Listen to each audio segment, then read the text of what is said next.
So this will be my third and last example on the topic about finding the future value of money compounding m times a year. It says Debbie wants to compare the simple interest to compound interest on a 60,000 investment or 60,000 pesos investment. 1. Find the simple interest if funds earn 8% simple interest in 1 year. Okay? 2. Find the interest if funds earn 8% compounded annually for 1 year. 3. Find the interest if funds earn 8% compounded semi-annually for 1 year. 4. Find the interest if funds earn 8% compounded quarterly for 1 year. Number 5. Which is the best investment and why? So, ano ba ang may pinaka magandang investment for Debbie kung meron siyang 60,000 pesos ready for an investment? Which among the four? Okay? So, isolve natin yung kanilang mga interest. Okay? Yung number 1 is simple interest. Number 2, 3, 4 ay panay compound interest na. Okay? At paano natin malalaman kung alin dito ang best investment? Siyempre, yung best investment ay yung may pinakamataas na interest na makukuha si Debbie. Okay? So, first thing to do is we write down the given. Okay? Given natin ay, yun yung P, yung investment niya. Okay? P, for the present value is 60,000. Ano pa? 8%. Lahat naman sila 8%. So, yun yung annual interest rate. Okay? At ang ating time, 1 year. Okay. So, ang tinatanong sa atin, lahat ay interest. Okay? Yung tubo. So, solution natin. Ito natin to. Solution dun sa problem number 1. Paano ba makukuha ang simple interest? We use the formula I sub S na para ma-differentiate natin siya dun sa ating compound interest. Okay? So, formula natin is principal times rate times time. Okay? Ang principal natin is 60,000 pesos. Ang rate natin, yun yung I natin. Okay? Ito pa rin yun.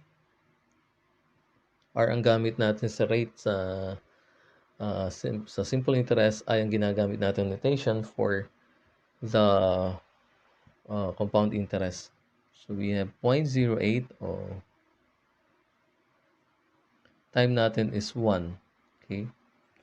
Using our calculator, we have 60,000 times 0.08 equals 4,800.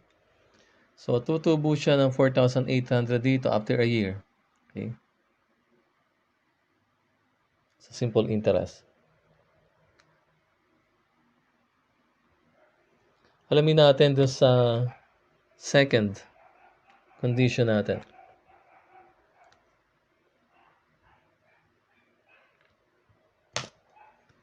Find the interest if earns 8% compounded annually for 1 year. Okay, by the way, I forgot to write here the notation. Compounded annually. So we're going to use the formula F 1 plus I to the M over M raised to empty. Okay. Sorry, I forgot F, P. So, ang P natin is 60,000 pesos. 1 plus, ang I natin is 0.08.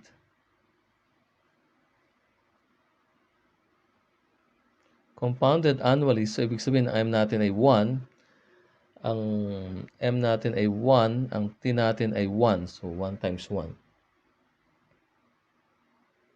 So, gamit yung calculator natin, so 60,000 times quantity 1 plus the fraction 0.08 on top, 1 at the denominator, raised to 1. Okay? Okay, that is 4,800. Yun ang kanyang future value. Okay? So, anong interest niya dito? Ang interest niya will be the difference of the principal and the future value of money. So, ang interest will be F minus P. Okay? Ang F natin ay 64,000 minus P natin ay 60,000. So, ang interest niya dun sa condition number 2 is the same, 4,800 pa rin. So, parehas lang ang tutubuin dun sa 1 and 2. Okay? Next, number 3. Ganun pa rin ang ating formula, pero number 3, 8% compounded semi-annually, M equals 2. So, solve muna natin yung F before we get the interest. P is 60,000. 1 plus I is 0.08. Pero ang ating M is compounded semi-annually, so therefore M is 2. We have M is 2, year is 1. So using our scientific calculator again, so we press 60,000 times quantity 1 plus then the fraction 0.08 on top, at the bottom is 2. Close parenthesis, on top will be, the exponent will be 2 times 1 or just simply 2. Press equal, 64,896. 64,896. So, ibig sabihin, ang kanyang tubo, okay, ang tubo niya, I sub C is the difference of 64,896 and 60,000. That is equivalent to what? 4,896. Yun ang kanyang tubo dun sa third investment. Okay. Okay. Next is number 4.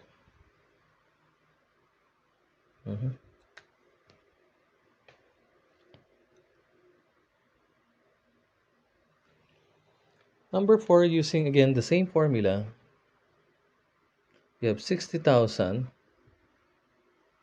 1 plus 0.08. Anong M natin doon? Interest funds earn 8% compounded quarterly. So, ang M natin ay 4. So, we divide this by 4 and then 4 times 1. Okay? Then, using our calculator, 60,000 times quantity, 1 plus then the fraction, 0.08 divided by 4, close quantity, raised to 4, that equal to 64,945. 64,945.93 pesos. Okay. So, anong interest dito? Ang interest natin dito is the difference of 64,000 and 60,000. 64,945.93.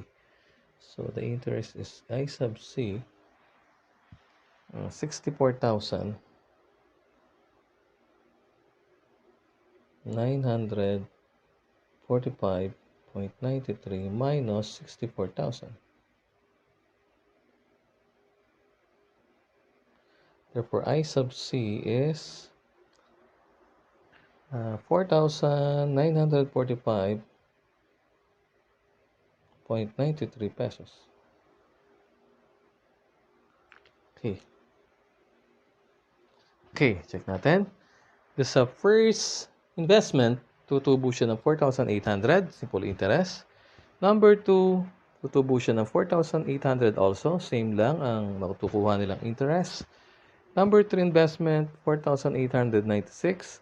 And yung ating fourth investment, 8% compounded quarterly for 1 year, 4,945.93. Now, we are now ready in answering number 5, which is the best investment. And why? The best investment is the one that yields the highest interest. Alin yon? Interest that will be earning 8% quarterly for 1 year. Okay, yun ang sagot natin sa number 5. Okay? Sagot doon, the investment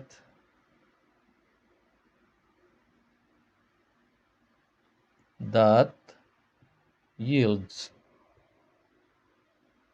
the highest interest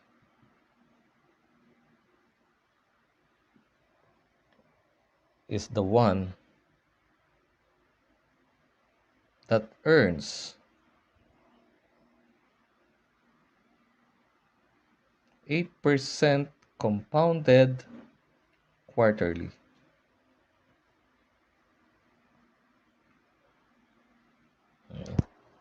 Okay? So, yun ang sagot natin dun sa number 5 question. So, dapat si Debbie ay piliin niya yung fourth type of investment natin ng interest will be given an 8% compounded quarterly for 1 year.